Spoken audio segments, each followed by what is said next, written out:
Megan Chen.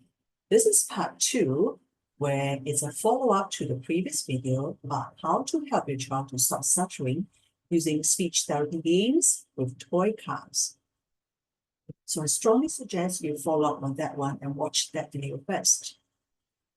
In this video, I'm going to focus a little bit more on troubleshooting. What to do when your child is still stuttering while you carry out and execute those steps that we talk about in stage 1, 2, and 3. All right. I'd like to share again some thoughts about how to think about troubleshooting. And I think there are two main aspects. One is a simple way to do troubleshooting is simply just to go back to more practice at the previous stage. This is similar to the previous example we talked about comparing the process of speech therapy to learning how to ride a bike. So you have got stages where you start with the adult holding the bicycle for the child, right? And then the child slowly picking up on the ideas, how to get that sense of balance, how to experience, pedaling without falling at all, where it's impossible to fail. So you have an experience of success. And then moving on to the next stage where the adult gradually lets go so that the child starts to gain more control and learns how to actually execute the whole action by himself. So one way to think about troubleshooting is that when doing speech therapy, trying to practice with a child playing speech therapy games and so forth, if you encounter any difficulties, simply go back to more practice of the previous stage. Right, so maybe you go through the stage where you're starting to encourage your child to come up with his own sentences. So here comes the fire truck. Oh, it's going to put out some fires. Oh, we need more firemen, whatever. And the child stutters, right? Simply go back to having more practice. So instead of allowing him to think of his own sentences, maybe show him more examples where he gets to say the sentences after you and so forth. And again, builds up that sense of competence and mastery. So that's one way to think about troubleshooting. The second way is to actually give feedback on how to correct him.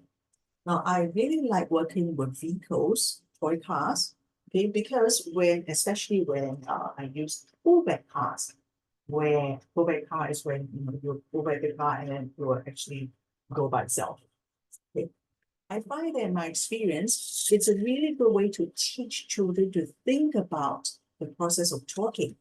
So first of all, you want to give feedback and don't be afraid to talk about the process. Okay, if the child stutters, repeats, gets stuck and so forth, you can use very simple descriptive words where it's neutral, it's not judgmental, and describe what's happening so that you have a way of talking about it.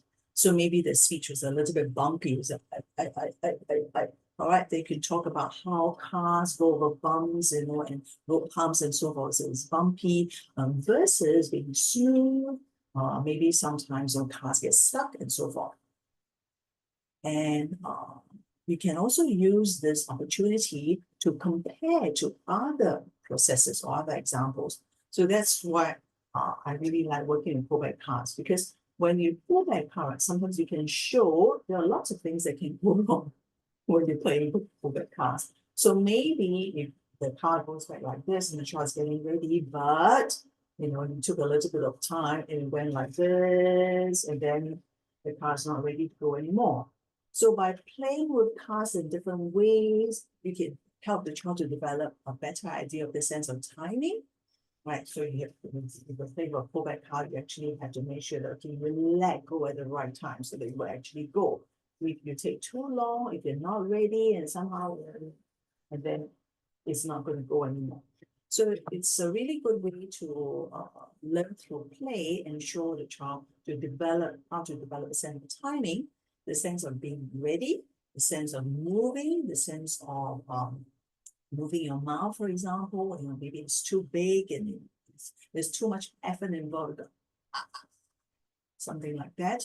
Maybe you feel as if, the sound is stuck somewhere, and you need to talk about how you get the sound out in a very gradual way. Gradually, I want to play why is it not working, and so forth, talking about how you start the sound. So you can have talk about the engines of cars, you need to start up and so forth. So I find this a really good introduction in helping children to develop all these understanding of how voice works, how you use your voice to talk and so forth.